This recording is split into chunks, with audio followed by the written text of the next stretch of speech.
this point in staff's review include the proposed development within the regulated floodplain, buffering from the provincially significant wetland, and stormwater management techniques being proposed. Staff is of the opinion that the applicant has not provided adequate justification for the proposal as it relates to the concerns identified in my report. As a result, staff is recommending refusal of the application in its current form. In circumstances where staff is able to support a zoning bylaw amendment, a draft bylaw would be provided for the committee's consideration. If staff were in support of this particular application, a bylaw would include a number of holding provisions in order to satisfy technical matters in accordance with section 6.5.2 of the official plan. These items would include provision of acceptable private communal servicing for water, sanitary, and stormwater systems, the approval of an environmental compliance approval from the Ministry of Environment, Conservation, and Parks, applications as deemed required under the Drainage Act, responsibility agreement for private communal servicing systems with the county, the approval of a site plan control application, and that a site plan control application be entered into, that a site plan agreement be entered into, and any permit and approvals as required from the Grand River Conservation Authority. County staff received a revised concept plan from the applicant this afternoon. Staff are unable to comment on the merits of the latest revision, as neither county nor GRCA staff has had adequate time to review the items submitted. GRCA staff has specifically requested this application be deferred until they have received a complete resubmission and have had adequate time to review and provide feedback. This concludes my remarks. Thank you. Thank you. Any member of committee with a question of our planner? Member Miller. Thank you, Mr. Chair. Through to Ryan. Thank you for your report, Ryan.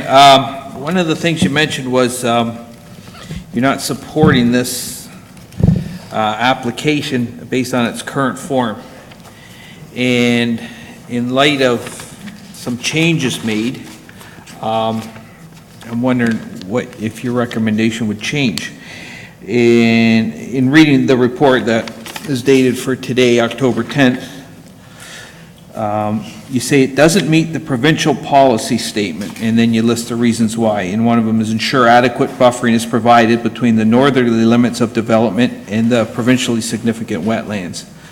My understanding is that has been addressed, so I'm not sure if I agree with that. Then you said it doesn't meet the growth plan for the Greater Golden Horseshoe. Again, in there we talk about negative impacts on key natural heritage features. Again, my understanding is the changes made have addressed that. And then, again, going to our official plan, it's also been rejected. You said it didn't meet our official plan. I'm wondering what the statement. I don't hear the question. I'm wondering what the planner's thoughts are on that. If it will address those concerns that he had in his report. Through Mr. Chair, just to reiterate, staff has not received a full resubmission with supporting documentation. I would refer you to page 5 of my report. The list of studies submitted would include planning justification report. We did receive an update to that effect. I didn't have time to review that today. But some items that we would expect to accompany the revised plan would include revisions or at least an addendum to the environmental impact study, revisions or an addendum to the functional servicing and stormwater management report, and a revision or addendum to a flood mapping report. These items weren't submitted. They're required. County staff, not planning staff, but the Development Engineering Group and the Conservation Authority need to be able to review those to be able to confirm that the findings of those reports are consistent with what the concept plan that was resubmitted looks like. The staff hasn't had an opportunity to review those, so I can't comment on that at this point. Member Chambers. Thank you, Mr. Chairman. I just have actually, I think, 3 questions, and they're simple questions that can be answered yes or no, probably. First question, it's my understanding that before the development can proceed, the Ministry of Environment and Climate Change, or whatever it's called now, has to give approval. Is that true? That's correct. Secondly, before the development can proceed, the Granville Conservation Authority has to give approval. Is that correct? That's correct. And thirdly and finally, before the development is to proceed or can proceed, a site plan agreement has to be in place with the municipality. Is that correct? That's correct. Thank you.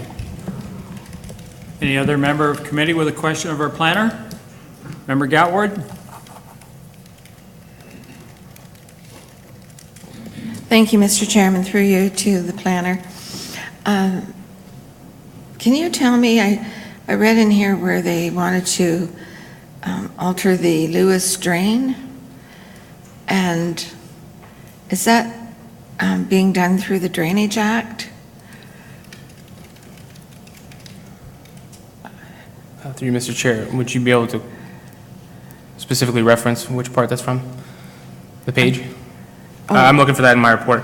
I guess further to that, I don't believe in my report I alluded that the actual drain is being altered.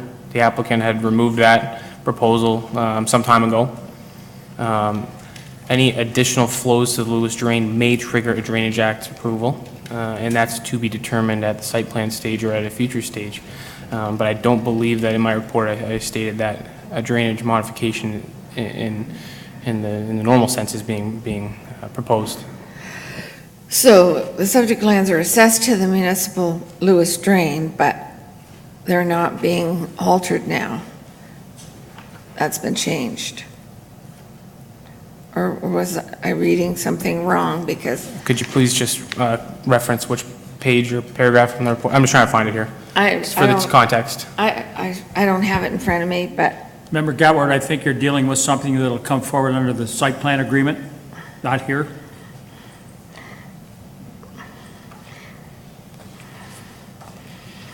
I just saw pictures of flooding and I was concerned, that's all. Thank you. Any other member of committee with a question of our planner? Seeing none, I'll ask the applicant or an agent of the applicant to come forward if they would like to make a presentation. Please state your name and address when you arrive at the podium. Good evening. My name is Brenda Case. I'm from GSP Group, and I represent the owners of the property.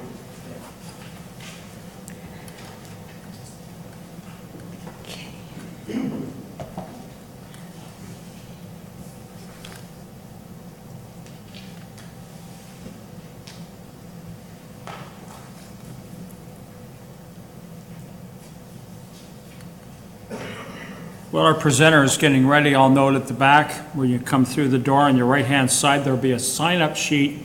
Put your name and address there if you wish any further information on this application. Sorry I didn't mention that before we started the meeting.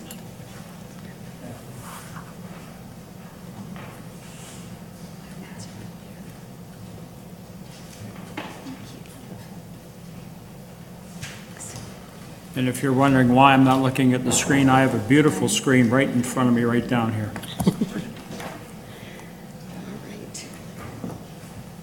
Oh, there it is. Thanks. Thank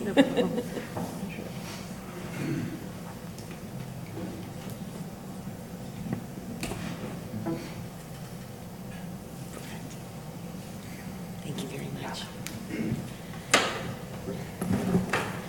Okay, I have, perhaps while I start going through my presentation, I can ask the clerk to hand out, I have the revised plan that staff had received today, as well as a proposed zoning bylaw, which I'll refer to later on, but I thought maybe we could hand those out now. And staff has a copy of this information as well.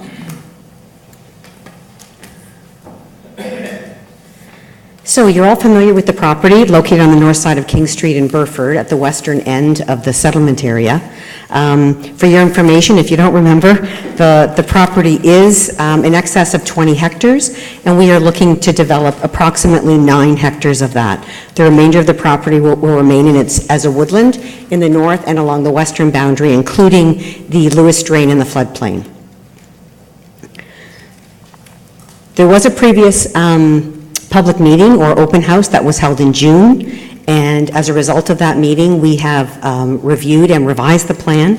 We have We have addressed many of the all of the concerns, in our opinion, of the residents that were identified that related to traffic, parking, well protection, and fencing. So I will go into some detail a little bit later about some of those issues, but I wanted you to be aware that some changes have been made to the site plan to address some of the issues raised by the community previously.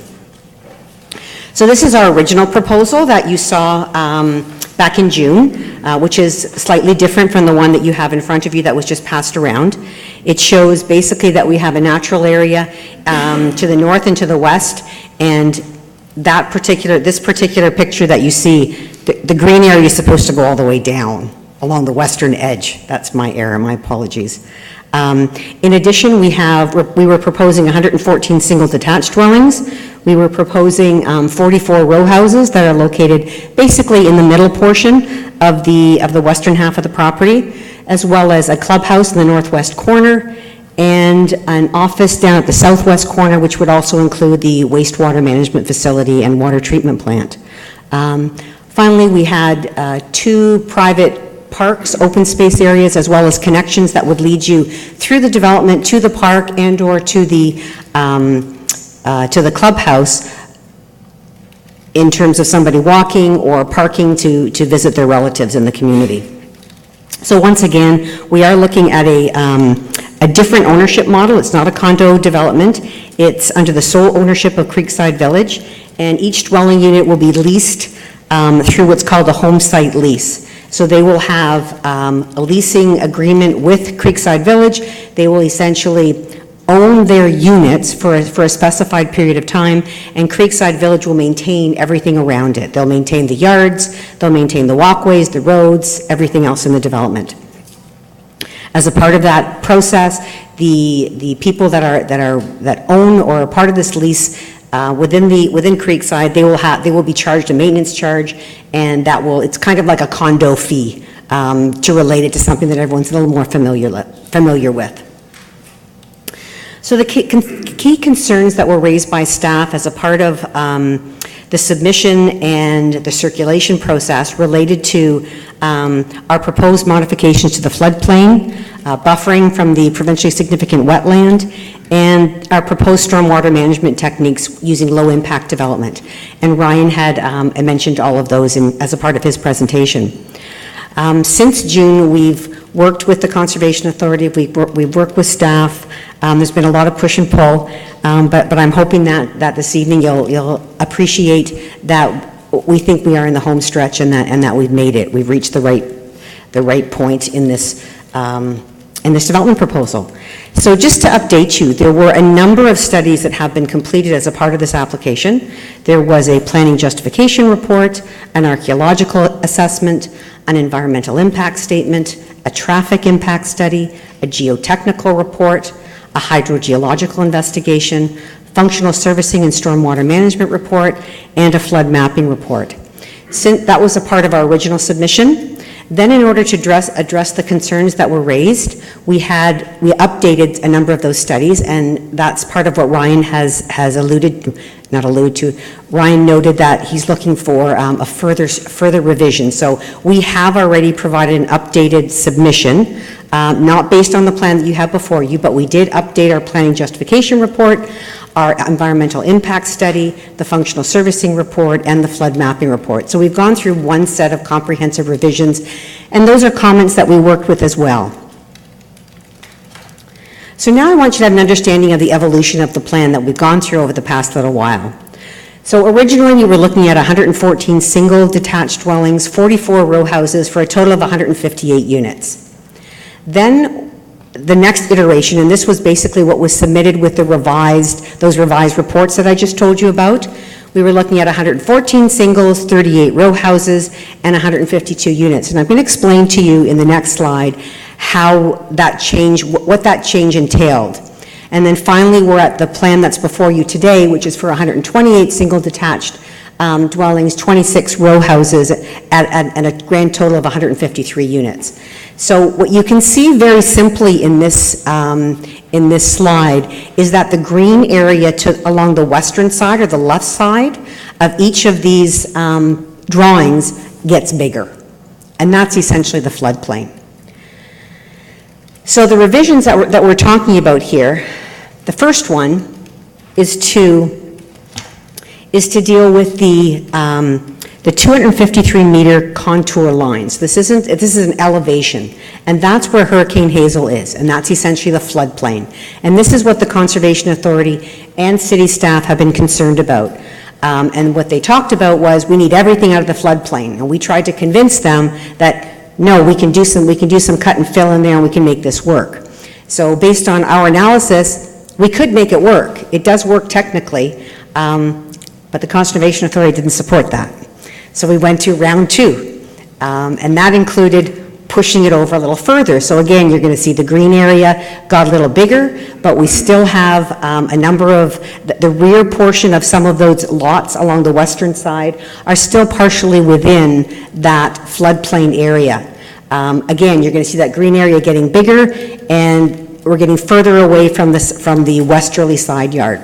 So finally, where we are today is we've taken it completely out of the floodplain. So we are completely above the 253.5 meter contour. We are outside of the Hurricane Hazel floodplain, which means we are above the 100-year flood, we are above the 500-year flood, and we're above Hurricane Hazel, which is essentially what the Conservation Authority was asking us to do all along.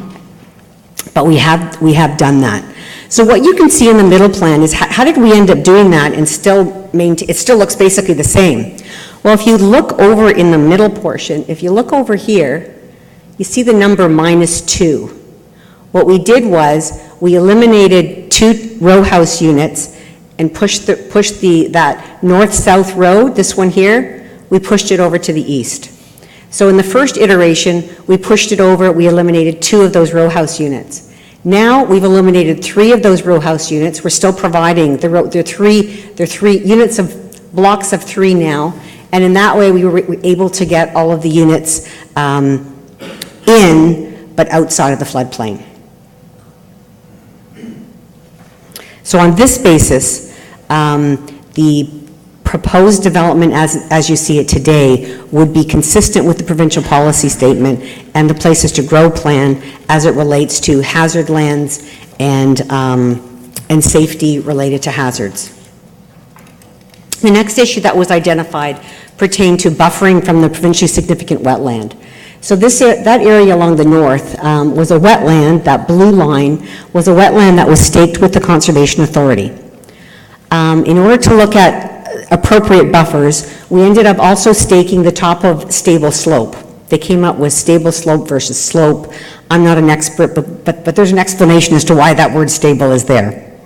And we have Nissa from the NRSI here to expand upon that if you'd like some further explanation. So that staked stable top of slope is approximately 11 meters from the boundary of the wetland. So what we've done to address that is in the site-specific zoning bylaw, which you have in front of you, which I'm going to go in detail, but just so you know, is we've established a 6-meter setback from the stable top of slope to the rear lot line of, to the rear lot line of all of these units here. So between the rear lot line and the top of stable slope, there is 6 meters of, that'll be comprised of a 3-meter walkway as well as a 3-meter, what the Conservation Authority has identified as a Carolinian prairie. So that refers to the type of plantings that they want to have there. That's the type of naturalized separation they would like from our development to the stable top of slope. So we have provided that now in the revised plan that's before you.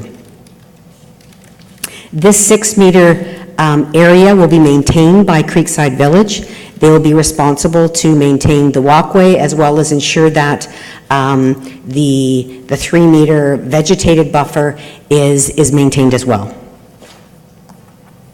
So next, let's go to the residents' concerns that were identified recently in the submission and that were identified in Ryan's report. Essentially, they were concerned about the potential drawdown on the aquifer and the impact on their shallow wells. They were concerned about the adequacy of the proposed sewage treatment plant.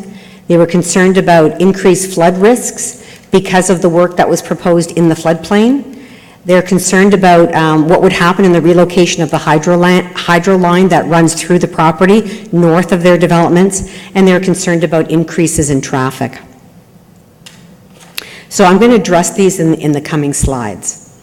So in terms of the wastewater treatment, we are proposing a private wastewater treatment plant by Newterra. I believe it was discussed and described to all of you at our June meeting, but we do have Craig Kennedy here this evening from Newterra who can respond to questions after if you have specific issues with that.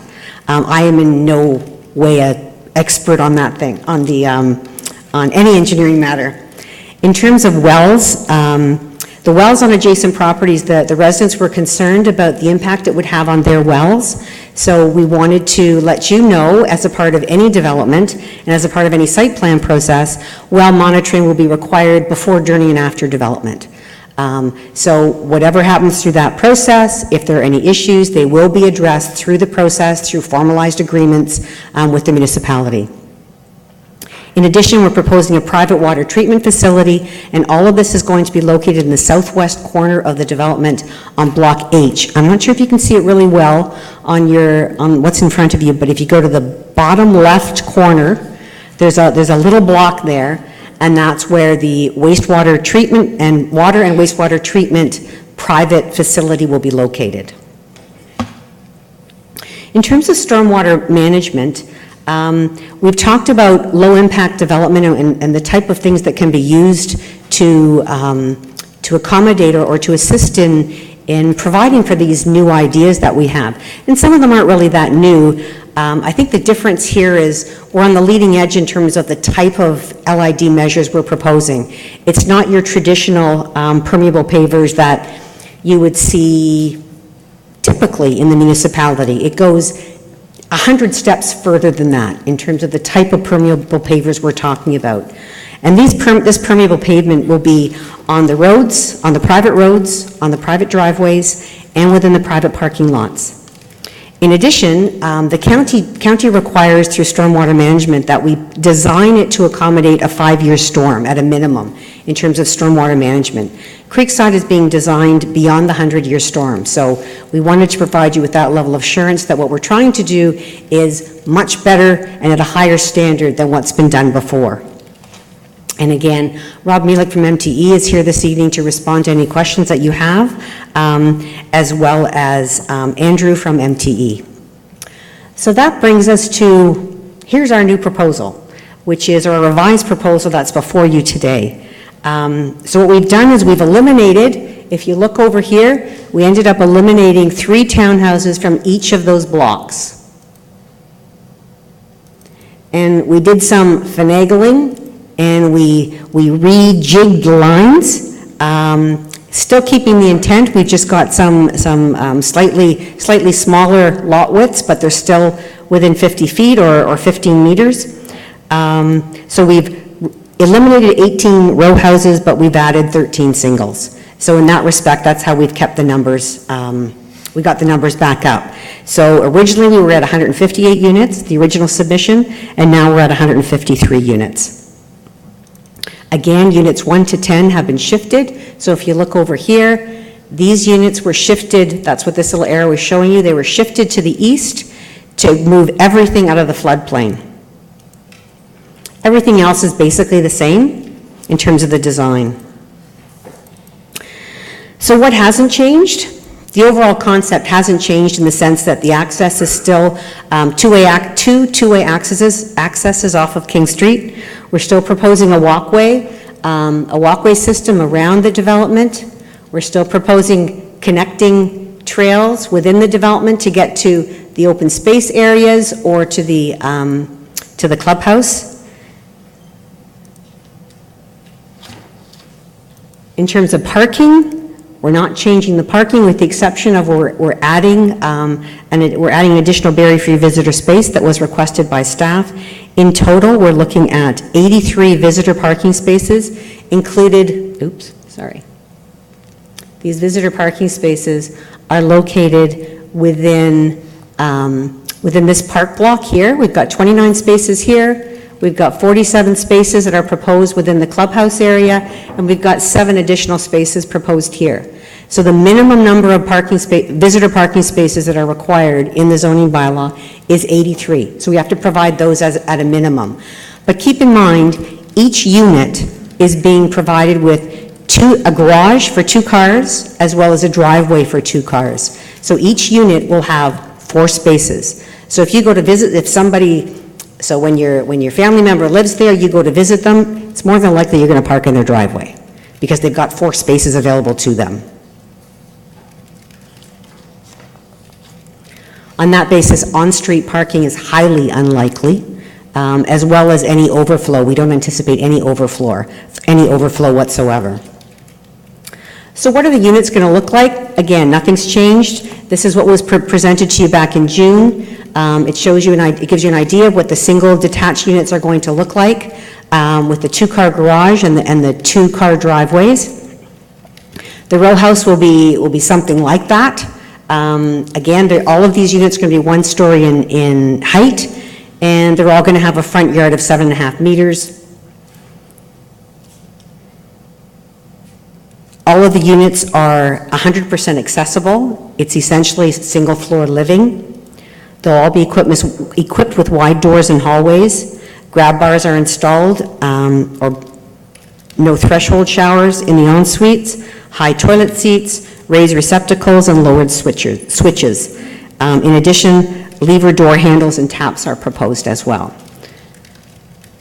In terms of the clubhouse, again, no change from what was presented to you back in June. We're looking at a clubhouse approximately 1,200 square feet in size. It would have an indoor saltwater pool, a banquet hall banquet hall isn't a great word, but it'll have a hall, so if you have your friends over, if you have your family over for Christmas, you could potentially use the hall and have your Christmas dinner there. There's going to be a large kitchen to accommodate that, pool tables, shuffleboards, a workshop, a fitness room or gym type facilities, a library, and multi-purpose rooms. So it is meant to service the residents of this development. So in terms of provincial policy, the revised proposal is consistent with the PPS and P2G, especially on the basis of the density proposed, the type of development, the type of development that's proposed, as well as the fact that we've removed all the development outside of the floodplain, and we have appropriate setbacks from the provincially significant wetland. In terms of the official plan, again, the revised proposal is in conformity with the official plan for the same reasons. There's significant other policies that we have, that we conform to in terms of the character of the community, the character of the type of development, ensuring that it fits in with the community, but I'm just highlighting more so what the issues were that we've been trying to deal with the Conservation Authority and staff. In terms of the zoning bylaw, the site is zoned in the agricultural A zone and the natural heritage and H zone in the zoning bylaw. A zoning bylaw amendment is required because only 1 dwelling unit is permitted on the lot. So that's the main reason. In this particular situation, we're proposing a site-specific bylaw with a number of site specifics to ensure that what you see in that plan that's before you is what you're going to get. So I thought at this point in time, I could ask you to pull up the zoning bylaw and which you have, which was given out to you. And I just want to highlight just some of the key site-specific zoning provisions that we've included to ensure that what you see in the picture is what you're going to get. So if you look on page 2, single detached dwelling units, what you have in terms of the regulations is we've identified a minimum number of singles to make sure that the whole development doesn't get changed to townhouses. We've got a minimum lot area for each unit so they don't get any smaller. We have minimum lot frontages, again, to make sure that what you see is what you're going to get. There are some site specifics to make sure that we have the right setback to ensure that the units that are adjacent to the provincially significant wetland are appropriately set back. And we've limited accessory structures, especially along the western boundary, to ensure that we have sufficient separation distance. Home occupations have been limited to computer services, instruction of music, arts and academic subjects, insurance and/or sales agents, and a business or professional office. So while your current zoning bylaw allows for many more home occupations, we're limiting them to the type that you would really just have, that you could operate out of your house. In terms of the row house dwelling units, the site-specific provisions associated with the row houses, if you would number 2 on page 2, is we've identified a minimum number of row houses. So in this instance, it's 26. So what you see on the plan is 26. So the minimum number, we're not going to have any fewer than those 26. They're not going to be all singles. You're going to get a mix of units. Likewise, as I just described to you in terms of the setbacks, there are provisions associated with the townhouses to ensure that they are appropriately located and resemble what you see in the plan. Now we go to the private clubhouse. If you go to page 3, under private clubhouse, it provides a maximum size. It identifies setbacks from the westerly lot line, which is again to ensure that there's nothing within the wetland, nothing within the floodplain. There's a maximum height to ensure you don't get a 5-story building there. It's going to be a maximum of 2.5 stories. And here it requires the minimum parking of 47 spaces. So again, that's to ensure that we're providing those visitor parking spaces as we've identified in the plan. If you go down to number 4, just a little bit further down on the page, you're going to see private support office. That's the zoning, the characterization from the zoning bylaw of what the office is going to be. And in this office, this is where you'll have a station so that when you come and visit, if you have questions about Creekside Village or you have some issues with your yard or something, that's the main office you're going to go to. Within that block as well, we're going to have our wastewater treatment facility and our water treatment plant. And it's really neat in terms of all of that being able to fit into that block. You would normally think you'd need this huge area for that, but because this is such a unique form of low-impact development and a unique form of stormwater management, et cetera, that's why we can do that and include that within that Block H. Lastly, we have accessory structures and uses, and we've made sure that they have been restricted so that the people that, so the residents along King Street that back onto it can be confident that there aren't any strange things that are going to end up in the backyard.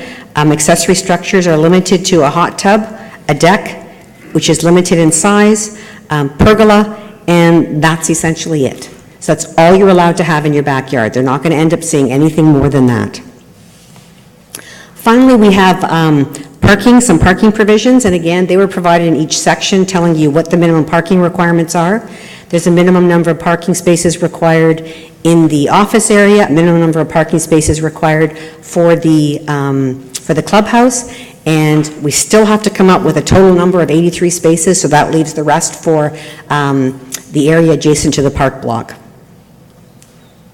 In addition, under the general requirements, our overall requirements, we've identified a minimum width for the walkway that goes around the development to ensure that we end up with a reasonable size walkway that residents can use. We've identified a minimum width for the private streets to meet the county standards for a private road at 6.4 meters. And we've also identified what the maximum number of units are.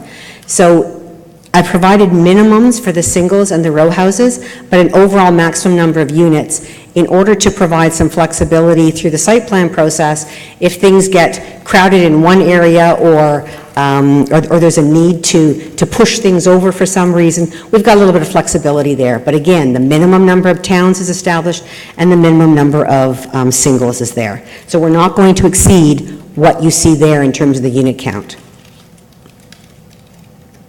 Finally, we talk about fencing. We've got fencing along the easterly lot line adjacent to existing residential development, and we're proposing to make that 1.5 meters in height.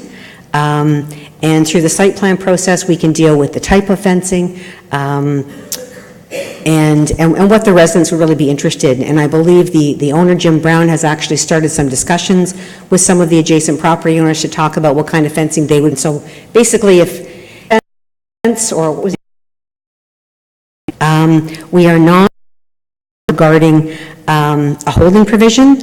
We don't believe a holding provision is necessary in this instance, and that's really because we're subject to site plan approval anyways. So that's why I wanted to bring to your attention what additional approvals are required. So if we get approval this evening for the zoning bylaw amendment and the zoning bylaw goes through, what you see up there are the additional approvals that are still required. So regardless of you're saying yes or no this evening, the county approval that's still required includes site plan, which is your standard site plan agreement. You've seen them come before you. A site alteration permit has to be approved. A building permit would have to be approved. Occupancy permits before anybody can live there. And a management responsibility agreement, which is the biggie. That's the one that is used in some of the other developments you have for private developments, and that's something that the Ministry of Environment and Climate Change also requires a check mark to ensure that you have entered into that agreement. So all of those things are required through the site plan process and as a part of getting any building permit. The MOECC, the Ministry of Environment and Climate Change, also has many requirements, and they're listed there for you as well. A permit to take water, we need approvals for that. Environmental compliance approvals for the wastewater treatment plant, for the water treatment plant, and stormwater management. All of those approvals are still required, and they would be part of the detailed site plan submission and conditions. The GRCA would still require a development permit from them, more than likely, as well as potentially Drainage Act requirements, depending on where the outlet ends up. But that's something that would be dealt with through site plan approval. So the GRCA still has control and is still able to require, we still have to meet their requirements. We can't do anything without their sign-off. So I wanted to give you that level of comfort so you understood that even if there isn't a holding provision, all of that still has to happen. So there's a lot of approvals that are still required that occur during the site plan process and to get ministry approvals. And none of the things you see listed there have to be done through rezoning, in my opinion. So on that basis, what we're respectfully requesting at this point is that you approve the bylaw that's before you, or recommend approval of the bylaw that's before you based on the plan that's before you, on the basis of our presentation, and on the basis that, in my opinion, the development does meet provincial policy. It is consistent with the provincial policy statement. It is in conformity with the Places to Grow growth plan. It is in conformity with the official plan, and it meets the intent of the official plan for the proposed zoning that's before you. So that would deal with matters of compatibility, density, all of those types of things. And now the team would be happy to answer any questions that you have if you have anything related to fencing, engineering, wastewater management, the environment. We're all here tonight. Thank you. Any member of committee with a question of our applicant? Member Simons. Thank you, Mr. Chair. Thank you very much for the explanation. It's very well detailed. I'd like to know, first of all, with the 6.4 meter roads, will you be having public fire protection and also garbage pickup? The roads meet the fire department requirements. All the turning radii meet fire code, and they have been reviewed by the fire department, and they are acceptable. In terms of garbage pickup, I believe we're doing private, but I will leave that to Jim to respond to. Sorry, the garbage pickup is the one thing that we would like to talk to at a later date. If it's something that can be done, our fallback is private. In respect with the the cisterns that will be required, the fire department has identified 3 locations they would like to see the cisterns, and they've designated the type of snorkels and hookups and everything that would be required to meet their standards to ease the maintenance burden on them. Okay. I have one more question, Mr. Chair, if I may. Go ahead. Thank you. Through you to the presenter. With all the changes that you've given tonight, and there's a significant amount of them, are all those changes within the hands of the GRCA presently? And is that why they took a while to get the report back? Through the chair, the plan you see before you was only sent to them today. So they have not had the opportunity to review anything in great detail. The key point that we wanted to present them with was the struggle that we've gone through for the past 4 or 5 months, where they have requested that we move things outside the floodplain. The end result is we did. So what they have been asking for, we've done. So I guess my question is, if I may, would you accept a deferral tonight so that that can be all legitimately done through the GRCA with a approval permit from them? At this point in time, the owner is not amenable to a deferral at this point in time, because we're confident that all those details, in terms of the GRCA approving whatever plan is before us, can be dealt with through the site plan process. Thank you. Member Gatward? Thank you, Mr. Chairman, through you to the delegation. Previously, I was asking about the Lewis Drain, and has that been taken out of the whole picture since you've moved everything back out of the floodplain? Through the chair, yes. Simple answer is yes. Everything, there's no changes proposed to the Lewis Drain, and there's no development, including cut and fill, proposed within the floodplain. Okay, that's great, and I knew I had read it somewhere in the Ainsley, which I believe would be our consultant's peer review. The consulting engineers had mentioned about the, in the functional servicing report, and it said the site plan grading, the proposed modification of the Lewis Drain would need to be done under the Municipal Drain Act. So that's no longer required because you've altered your drainage plans? Through the chair, that's correct. Okay, thank you. Thank you, Mr. Chair. Two questions, and both concerns raised by outside groups. And obviously, as Councillor Sines pointed out, we care very much about what the GRCA thinks. And there was a letter from the Supervisor of Resource Planning for the GRCA, Fred Nadalone-Lockney, and I apologize if I pronounced that name wrong, August 30th, and our planner got a copy, and I know, Brenda, you got a copy as well. And interestingly enough, in that letter, dated August 30th of this year, the GRCA's Supervisor of Resource Planning said, "We have no objection to the proposed use of the site for residential development.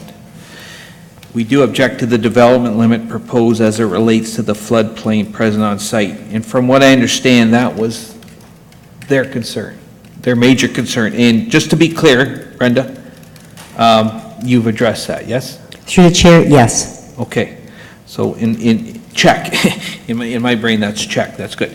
Now, the second issue of concerns is the neighbors, and there were some concerns raised at the public meeting when we last had it, and there's also some public concerns raised in letters attached.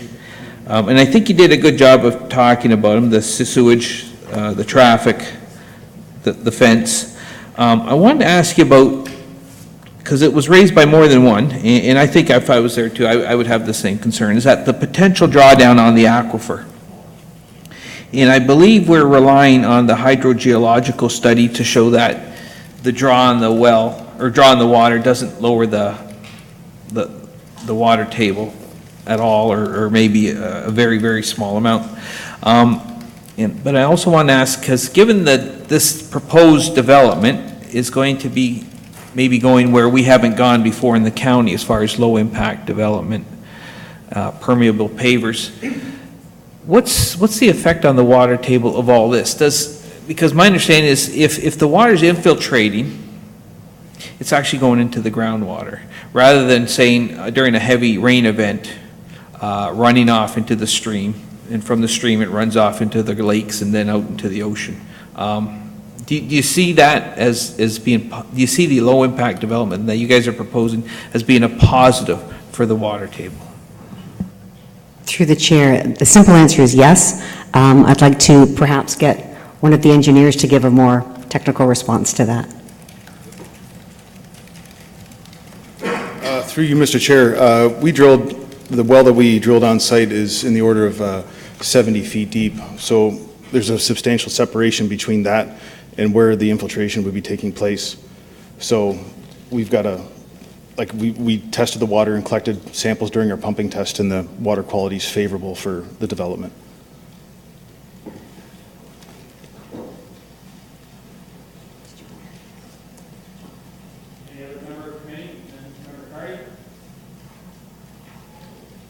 Thank you, Mr. Chair. Through the presenter, the last comment you made there about the draw on the water at 70 feet. So that's not going to affect the table with people are drawing, say, at 40 feet or 25 feet or anything like that. This is a whole separate draw. Through you, Mr. Chair, we installed our well in the deeper system, and we did a pumping test for 48 hours and monitored our on-site wells and wells off-site, and the drawdown was very, very small. Okay. And when we modeled it over a period of time, and that of 20 years, and that was still very small after that time. And in regards to the permeable pavers through an LID, what return do you get on a permeable paver versus storm sewer? In other words, a storm sewer is running it right into a tributary of some kind where the LID pavers are drawing it back into the ground, is that correct? And what's the rate differential if there is one? Through the chair, I'm not sure I understand your question. So when you have a permeable paver, the water is to penetrate through that. Is there the filtration, is it a blanket, sand, gravel? I see. There is a filter cloth between the paving stones themselves and the storage material underneath. Like immediately underneath the bricks, there's a filter fabric there. So any sediment or silt washing from the grass on there would filter through that filter cloth. The water would go down into the stone and carry on into the ground. The sediment would stay at the top of that filter cloth. And that would be cleaned out regularly through the maintenance program that the Creekside Village will be implementing. And that will handle a 100-year storm? Yes, the infiltration capacity in the roads that are designed there, yes, it will infiltrate the 100-year storm. Thank you. Member If I can Chambers? just add to that, please. Sorry? Go ahead. There's something that's not being, or a few things that aren't being taken into account here, and I think what you're getting at is the fact that in your typical stormwater system, we're taking out a large amount of water out of the ground, and when it's used, it goes through the sewer system, and it ends up in the rivers and the creeks and out in the ocean eventually. First off, we're using a lot of low water fixtures, and we are going to save millions of liters of water per year through that. We're going to use a third of the water of an average home.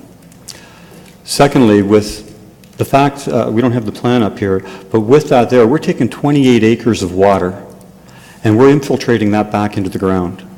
So in the summertime, if you get that harsh rain where you get 1 inch or 2 inches of rain, normally the top of the soil gets wet, saturated, and it flows off and it's gone. A good chunk of that's gone. Can't do that on our site. It'll get infiltrated. It'll actually go back into the water table. And unfortunately, Glenn's not here today. He had a personal issue why he couldn't make it. But Jennifer and I have done some numbers, and please don't hold me to them, but I think they're pretty accurate. I think what we were going to be taking out of the ground was 36,000 cubic meters of water over a year to service our residents. What we're going to capture is close to 50,000 cubic meters of water of runoff that would have normally just gone into the drain, floodplain, and be gone. So we're putting pretty much the same amount of water back into the ground that we're taking out. The water that we're stopping from going into the drain, we're creating a balance with that because the water that we're using coming from our stormwater our wastewater treatment is now being put back into the drain. So we're trying to achieve before and after levels as good as we can. But this is totally different from a typical subdivision where you dry out the development because of all the sewers that are there. We're not drying out the development. We're actually allowing all that water to still go back into the ground. Member Chambers? Thank you, Mr. Chairman. Through you to the planner, Brenda. I've taken the time to look over your resume, and I see that you have the MCPI designation and the RPP designations, which are the member of the Canadian Planning Institute and a registered professional planner. Is that correct? Through the chair, that's correct. And I also see that you've worked as a professional planner for over 30 years, both in the public and private sectors. Is that accurate? Through the chair, yes. We don't like to talk about anything past 25 years. There's nothing wrong with 30 More years' than experience. 25. So my final question is this. As a professional planner with over 30 years' experience in both the public and private sectors, is it your opinion that this application, as you have presented it this evening, consistent with provincial policy statement, in conformity with the growth plan for the Greater Golden Horseshoe, and in conformity with our own county official plan? Through the chair, yes. Any other member of committee with a question for the applicant? Member Coleman. Thank you, Chair. One question and regarding the permanent paving. What is the backup if there is a Good question. The backup, the design of the storage volume of the road bedding that will hold the water until it has time to infiltrate into the ground is large enough that it can hold the volume, the entire volume of the 100-year storm with no infiltration. If the infiltration for some reason stops altogether, the volume beneath the surface of the road is enough to hold all of the rain from that storm event. And an outlet, a piped outlet, can be put in quite easily at the downstream end, whichever end is the best to do it to. We haven't, it can go anywhere, to the north end, to the east, to the west, not the east, sorry, there's no discharge there. West side, north side, a small pipe with an engineered orifice to control the peak discharge from that infiltration to the allowable level, discharge to the surface streams. So the stormwater management criteria for the site in terms of quantity control can be met whether there's infiltration or not. It just happens that Creekside Village wants to do better than is allowed. Excuse me. If I can maybe clarify that as well. Our backup, that sand in the ground has infiltrated water for tens of thousands of years. The only thing that can possibly slow it down is if we don't maintain it properly and we get the sediment buildup.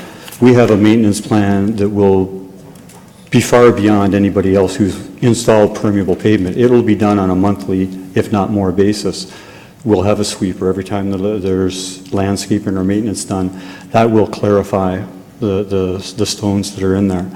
If we ever got to a point where it failed, basically our backup plan is to take those pavers off, remediate that, scarify the ground below it, and put it back in.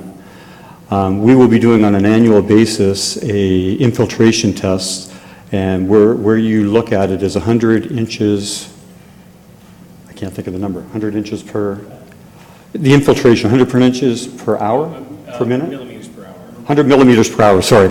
It's 100 millimeters per hour is what our infiltration is. The Grand River Conservation Authority asked the county to clarify that it would be, that we have infiltration that's greater than 75 millimeters per hour. So our maintenance will advise us when we're well above what the county is going to require. It's in our best interest because if it fails, you want to do the maintenance often because the worse it is, the more expensive it is, and we're the ones paying the bill. It doesn't come back on the county or anybody else. So it's in our best interest to maintain this properly. Member Simons? Thank you, Mr. Chair, and I just would like to make a few comments, if I may. I would like to say that I'm not against this proposal. I've talked to Mr. Brown several times regarding this, and I'm all for the LIDs. I think it's a great invention that we've got, and it's a good showcase for a lot of other subdivisions. A point of order, Mr. Chairman. This is not the time to be stating opinions. It's the time to ask questions. You'll have time to deliberate when we deliberate. Mr. Chair, if I may continue? Yeah. Thank you. Yes. The planner did a very great job in instructing and giving the information that was given tonight. I have a concern, and that is that this information was given to the GRC today, and they've certainly not had a chance to review it. And all I'm saying is that I would feel more comfortable knowing from previous applications we've dealt with that the application is complete with all approvals in place before we move forward, and I don't think it would take a long time to do that. So I just wanted to reiterate those things that and again, I'm not turning this proposal down. I'd like to defer it. Do you have a question of the applicant? I said comments, if I may. Thank you. Well, this is a question period. We're not discussing the application at this point. This is an opportunity to question the applicant. Member Pierce. Thank you, Mr. Chair. Through you. So if I'm understanding this correctly, we approve this tonight. It still has to be approved by the GRCA before it can go ahead, correct? That's correct. Thank you. Member Gatward.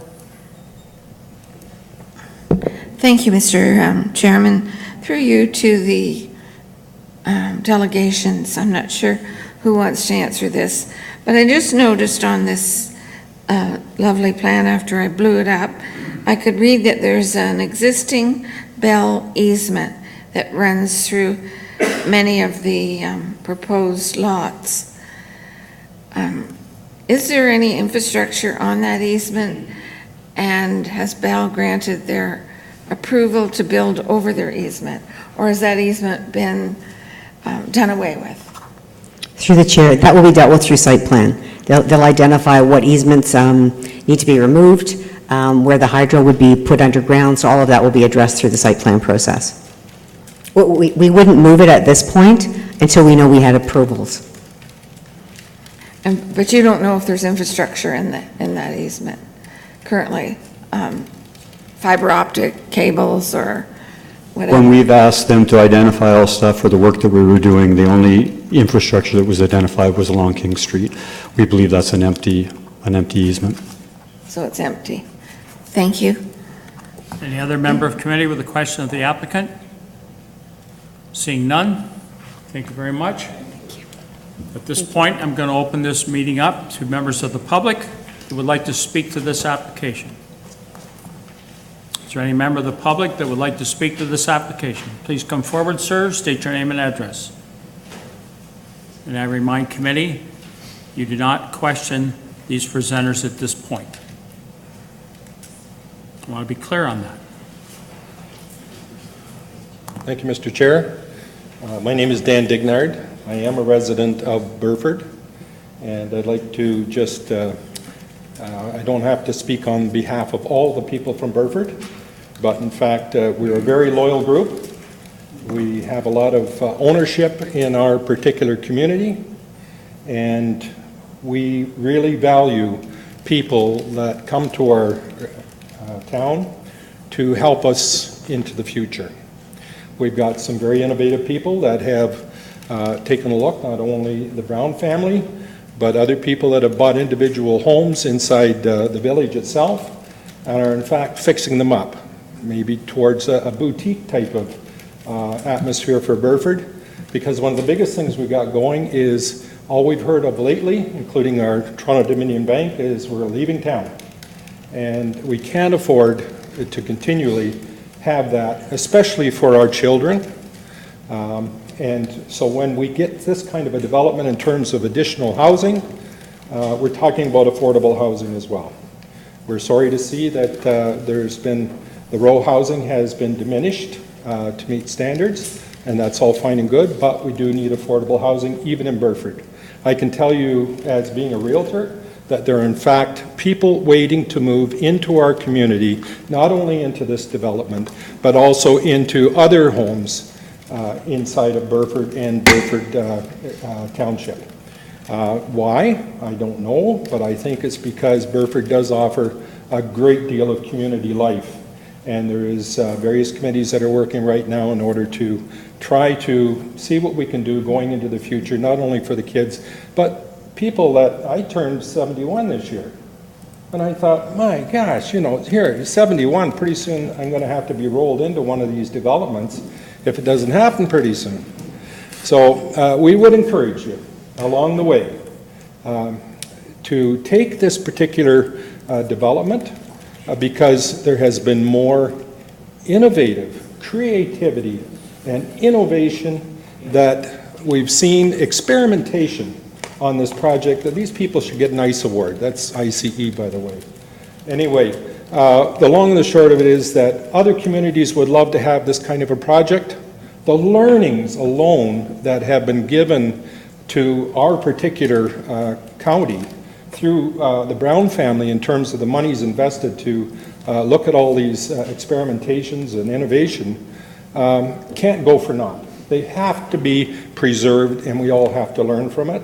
And hopefully, we can move forward into the future with all of us trying to move growth into some of the outlying areas where we don't want our kids having to move to Delhi, having to move to Port Rowan in order to be able to find affordable housing. Thank you. Is there any other member of the audience who'd like to speak to this application? Please come forward, state your name and address.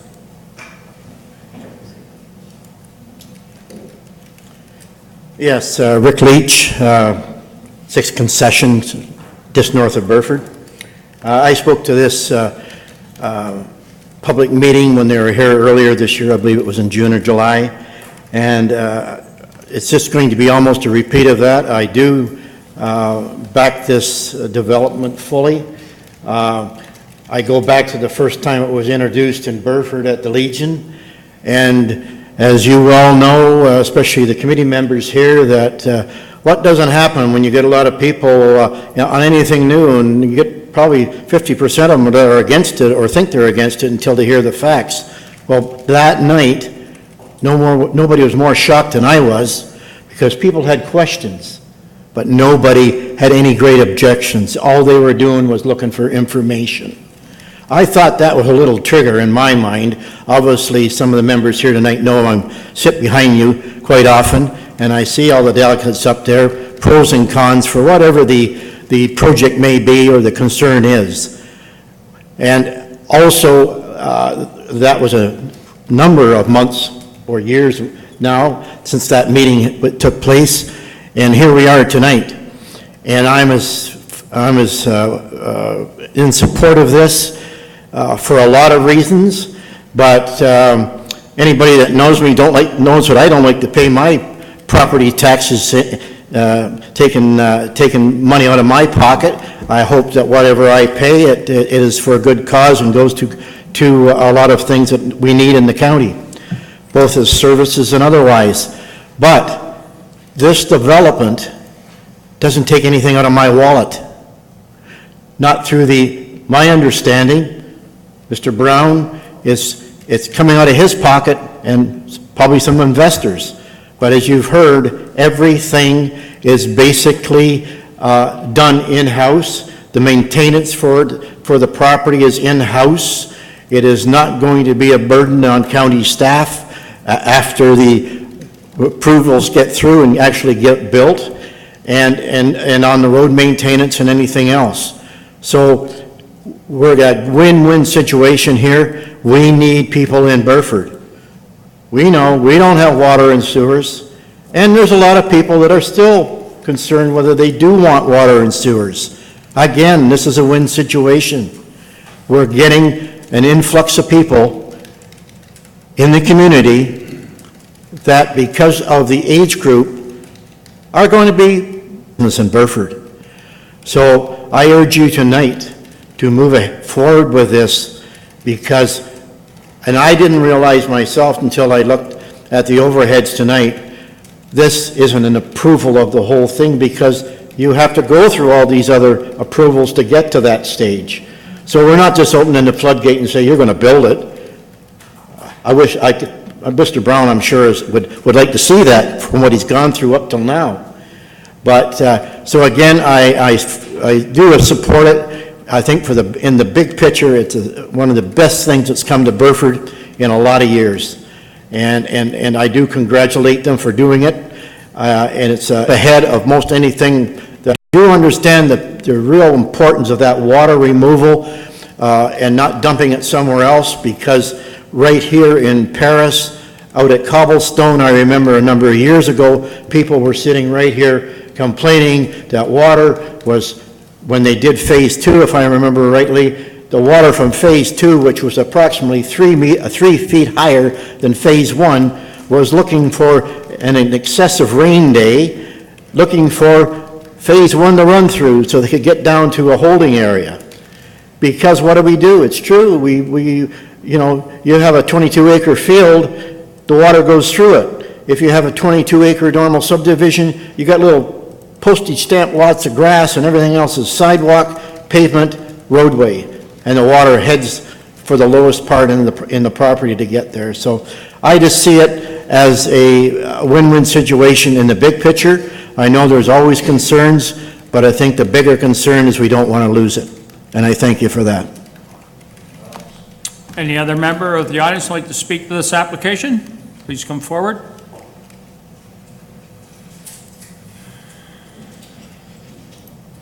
Larry Davis, Mr. Chair, through you to the committee and all present. I'm a director with the Ontario Federation of Agriculture. I'm a farmer. And originally when I met Mr. Brown, I told him I was against what he wanted to do. He told me he was a developer and wanted to develop properties in the area. 158 properties in the area, to me, represented around 300 acres, 100 hectares if you like. And so a committee together, we hired the best scientists, the best researchers, put the committees together, brought it to the county and the city, primarily the city. They told us it was not something they were interested in, although it would have been good here. It turned out to be great for Aylmer, who invited us to their municipality, put in the infrastructure to accommodate the ethanol plant, and it moved forward, and it is a great success in expanding today. My point is, this group has gone through a great deal of research, brought forth the best science possible, and presented it to you and your staff. Unfortunately, staff failed to see the science and research that was put behind it.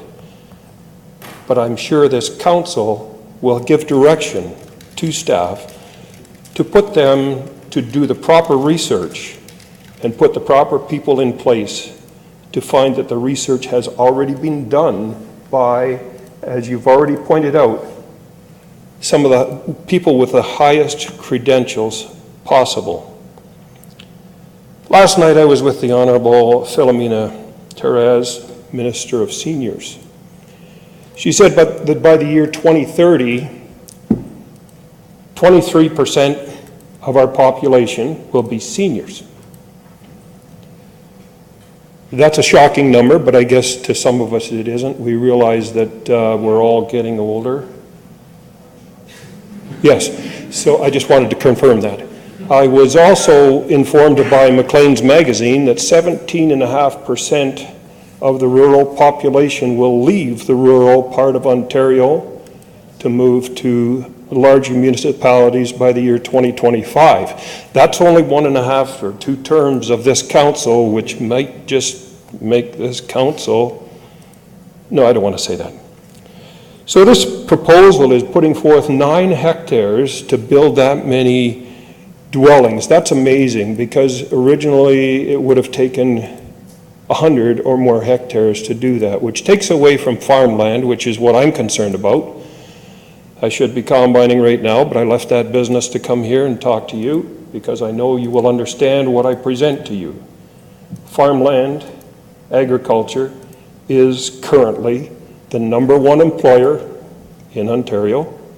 Might be the #2 industry, maybe not for long if we get some tariffs on other things and we keep getting put down by Mr.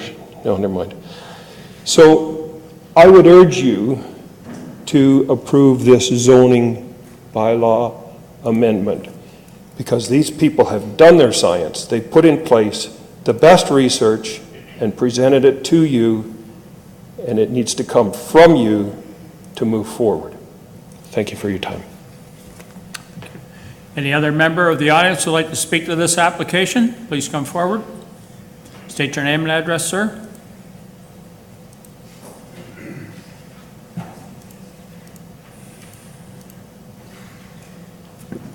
Yeah, I'd like to address you as being somebody from out of town. I'm from Flamborough. And our developments in Flamborough are nothing like the Brown family have envisioned for your community. In Flamborough, if we want to retire, we go to 3-story high-rise retirement communities. Now, doesn't that make sense for somebody my age thinking about retiring? That I go to a building that's 3 stories high with no parking, no facilities, kind of a barren wasteland as far as I'm concerned, being off of a dairy farm my whole life. So I look at this community, I look at what the Browns have done in the community. I followed the project from when I first heard about it several years ago.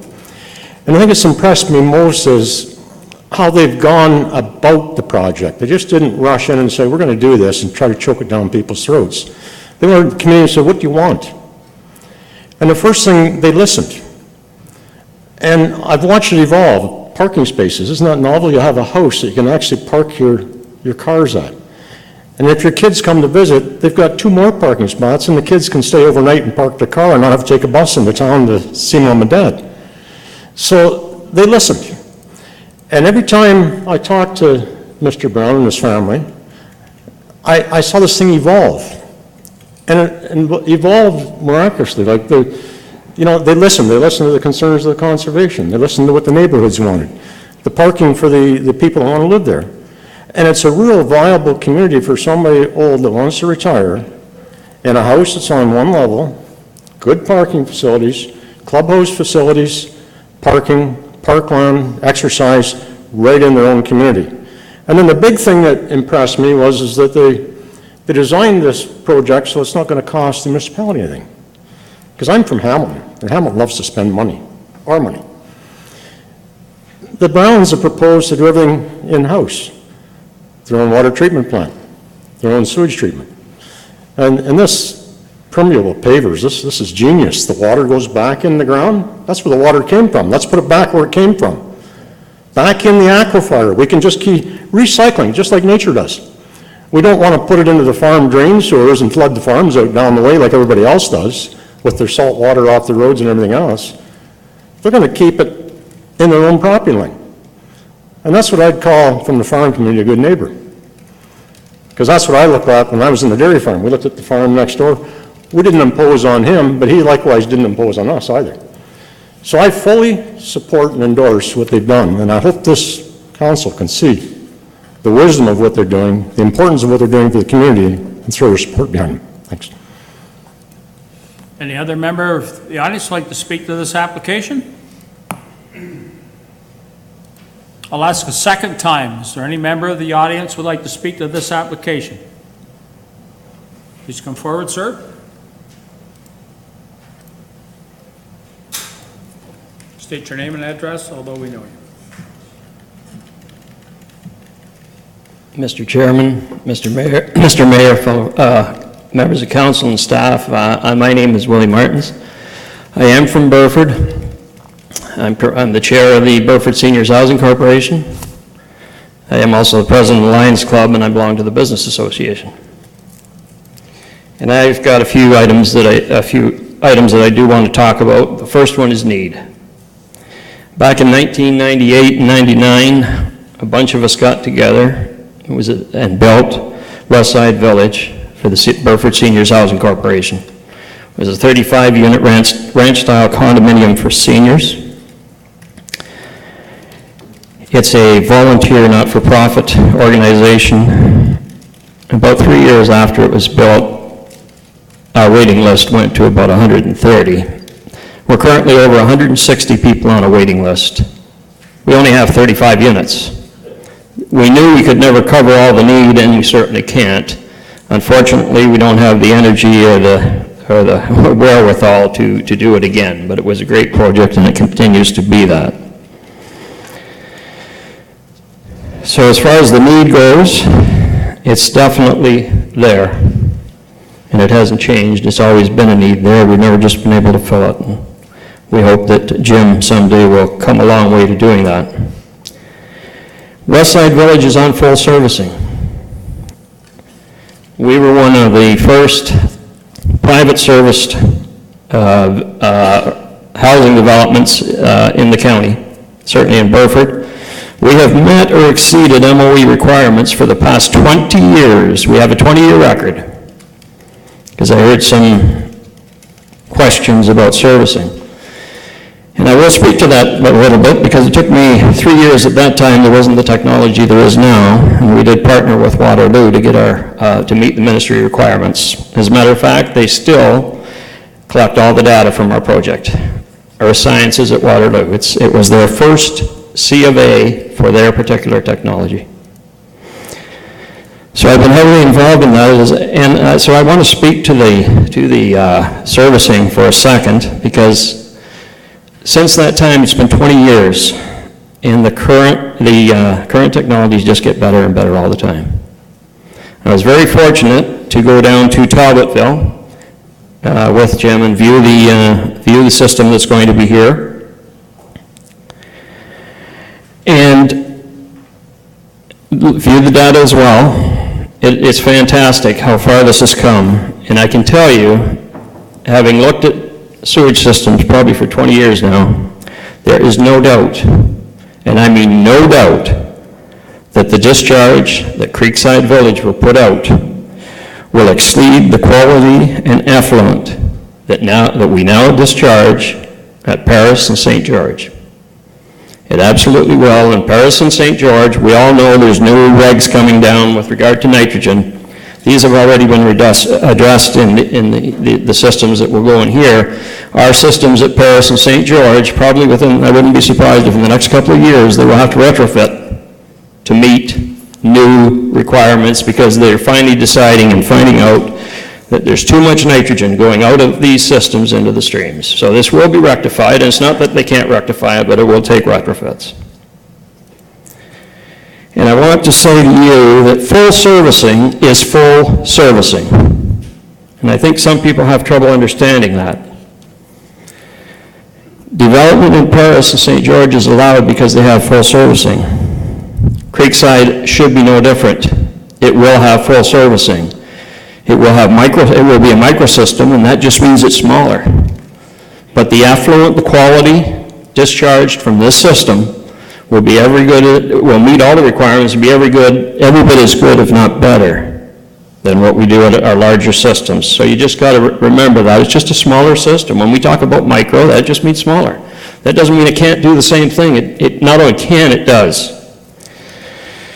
So to allow zonings for housing in Paris and St. George on full servicing and not allow it in Burford is totally unfair and unjust. As I said, full servicing is full servicing, no matter how you slice it. Now, having said that, and with all due respect, neither you as councilors nor staff have the authority or jurisdiction to approve the sewage system. You couldn't do it if you wanted to. It will be the MOE that will take charge of that, and they'll make sure it's right. They did it with Westside Village. It's been right for 20 years. They will do it with Creekside, and it will be right. There's absolutely no doubt in my mind about it. So it's time to treat Burford equally and fairly. The community of Burford strongly supports this application. We desperately need this development in order to allow the people of Burford and the area to remain in our community on retirement. We desperately need this development in order to sustain our downtown businesses as well as our service clubs.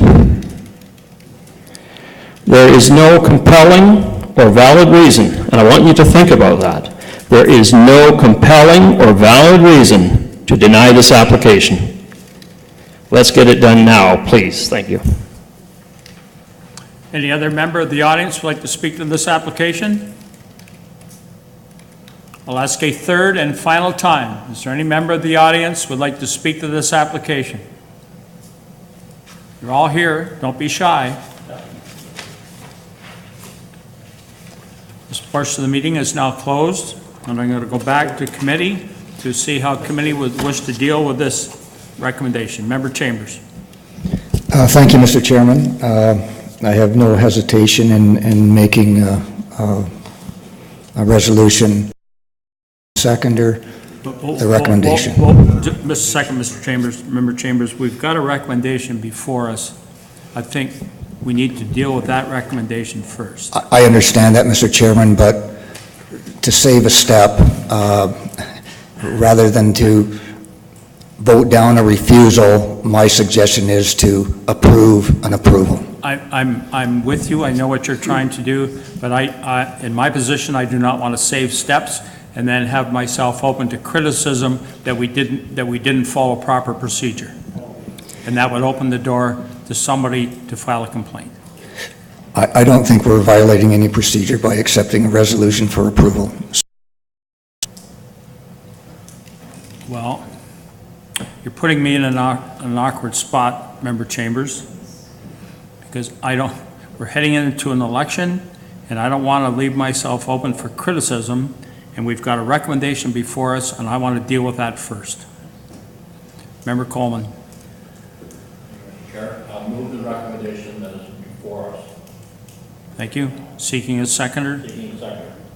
I'll second it, and I'd like to speak to it if I could. Yep, but I need you to second Yep, it first, second Member it, yep. Pierce. Okay. It's been moved, the recommendation before you has now been moved and seconded. We're open for discussion. Member Eddy? I'd like to speak to the motion. Yes? I haven't spoken yet.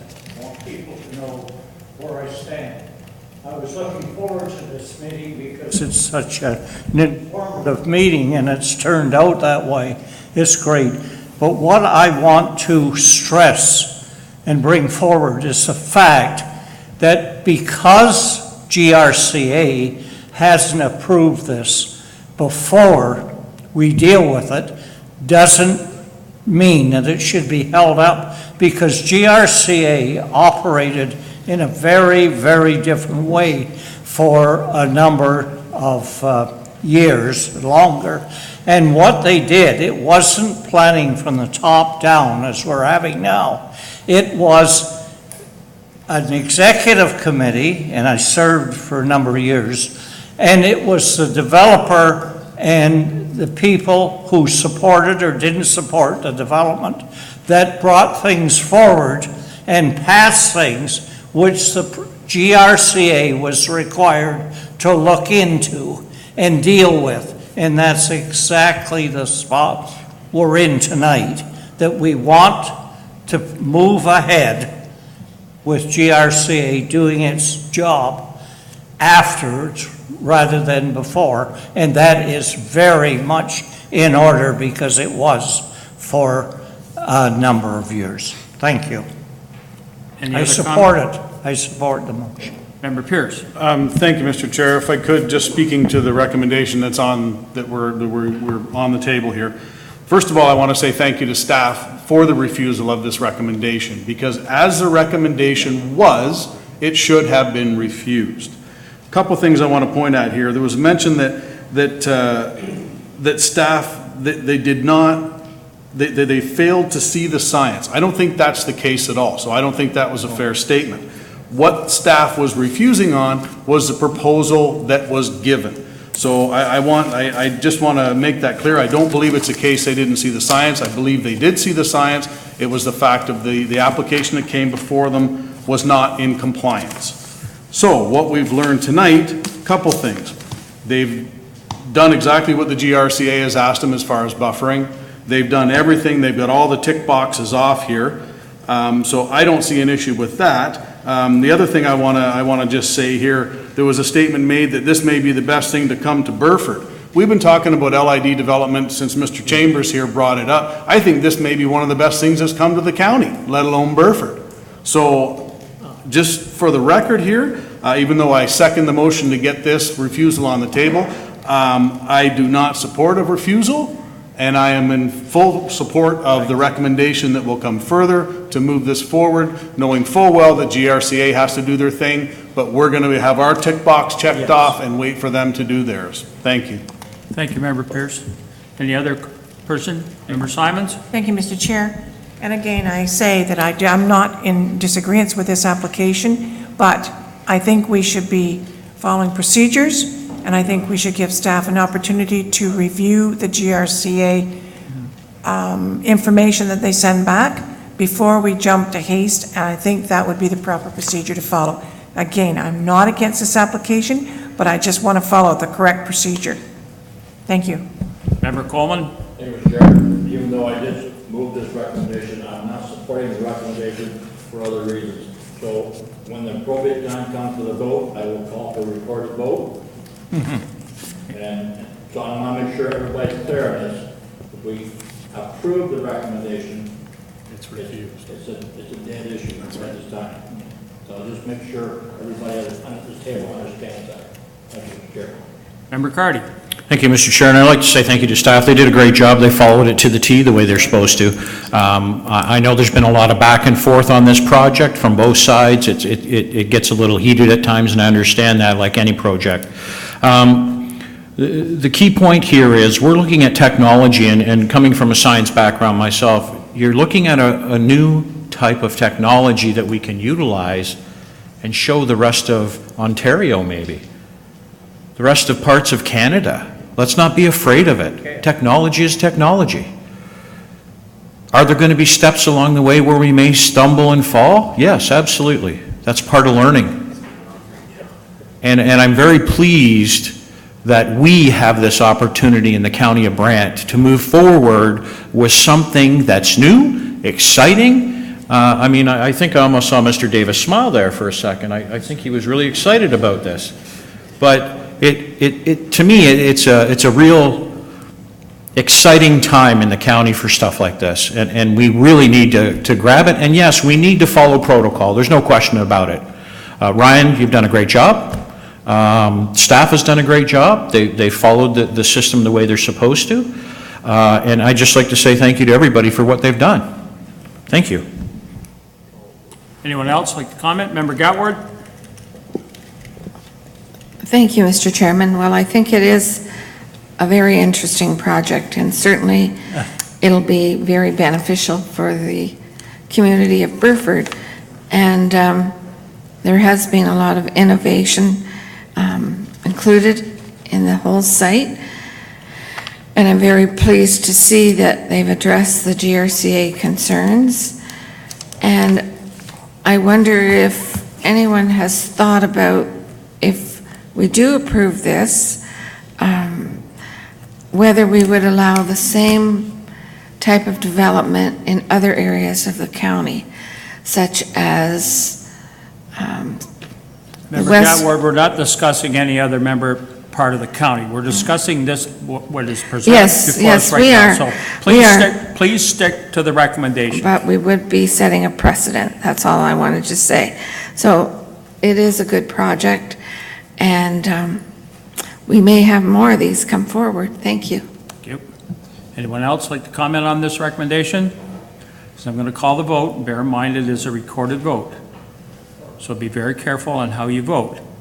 If you want to move forward with this project and you support this recommendation, what you want to do will not proceed. So I'm going to call the vote. All those in favor of this recommendation, please stand. You're mixed up.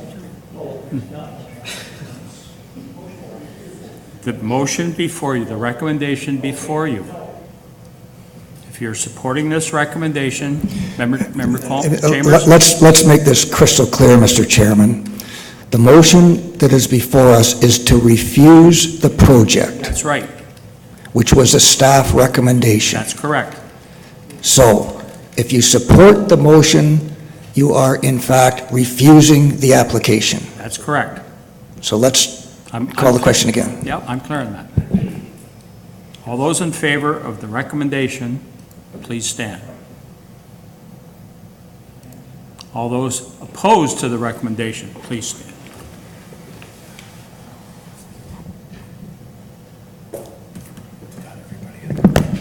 Motion's defeated.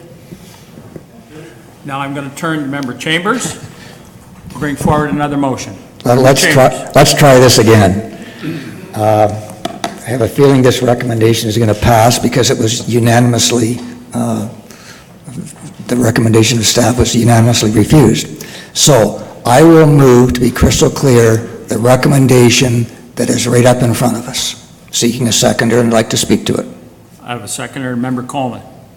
You want to speak to it? Go, please proceed. Thank you, Mr. Chairman. It seems obvious to me that the community is well behind this project. It is now obvious by the unanimous vote that was just taken that the Planning Committee is unanimously behind this project. I suspect that when the recommendation goes from the Planning Committee to Council, that the Council will be fully behind this application. The staff report concludes with the following words. In summary, staff is of the opinion that the proposal does not meet the policy framework of the provincial policy statements, the Greater Growth Plan, and the county official plan. And that's why they recommended refusal. We heard this evening a professional planner with 30 years' experience, after presenting a proposal which is modified from the original proposal, that indeed, in her opinion, that it does, in fact, meet all the policy requirements. I asked the planner originally if the project can move forward without the GRC,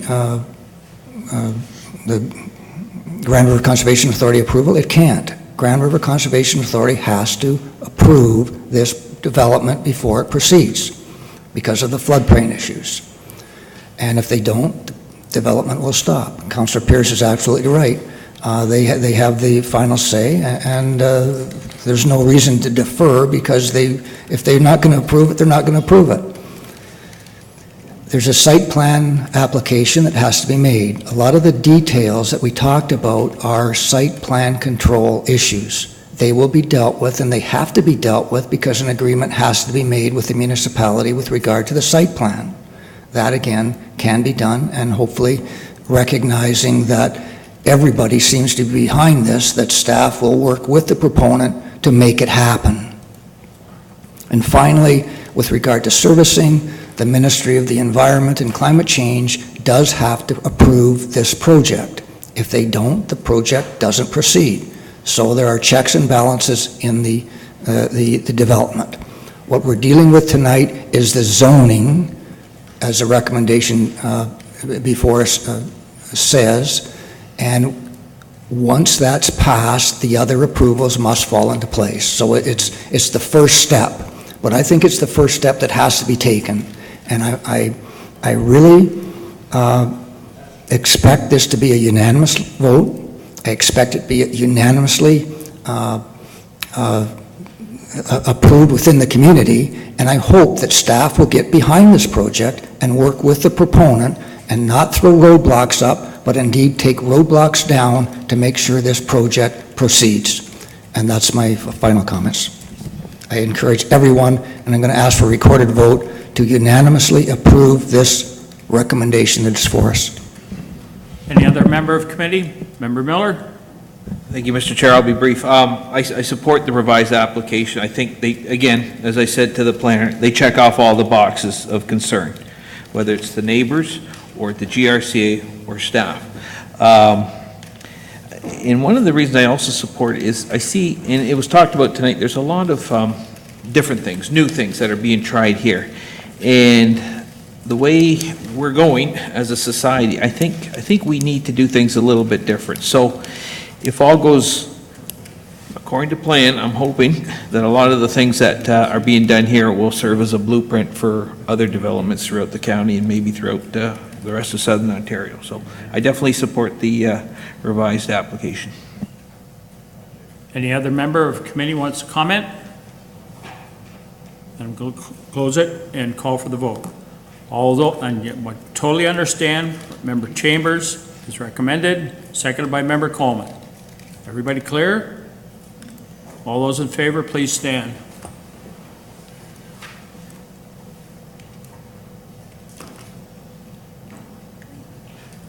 You got it? Yep. Opposed? Motion is carried. That concludes this portion of the planning meeting. This recommendation from planning will go forward to a council meeting later this evening. Right now, to inform the audience what is going to happen, we have a corporate development meeting scheduled now. And after corporate development meeting, we're having a special council meeting with numerous items on it. This will be one of them. I'm going to ask for a short recess, because some people will probably want to leave, and the mayor and I are going to change positions, and Member Carty's going to be involved, and people are going to be moving around.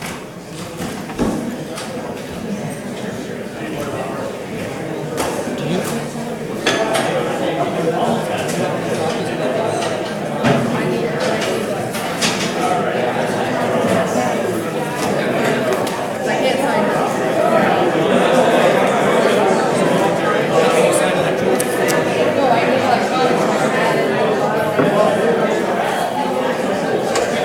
Dignar.